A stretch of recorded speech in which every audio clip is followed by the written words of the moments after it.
Welcome to The Last Breakfast. Please enjoy the video. In this video, I will explain how to make delicious queso with cream cheese.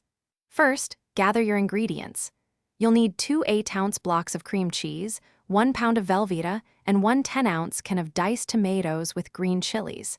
You might also want a splash of milk for consistency and some optional toppings like fresh cilantro. Having everything ready makes the process smooth and enjoyable.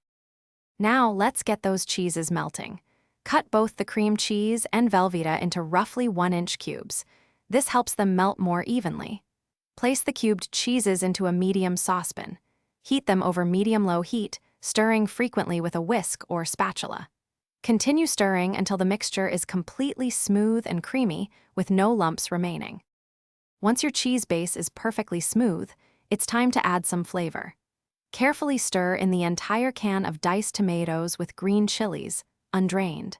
If you prefer a thinner queso, you can add about 1/4 cup of milk at this stage. Continue to simmer the mixture gently over low heat for 5 to 10 minutes, stirring occasionally to prevent sticking and ensure all flavors meld together beautifully.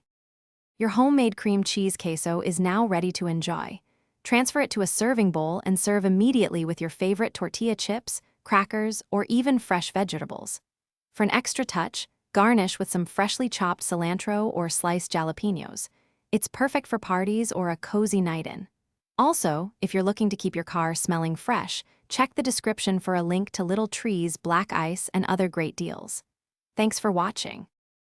Thanks for watching. If this was helpful, leave a like and consider subscribing. See you next time.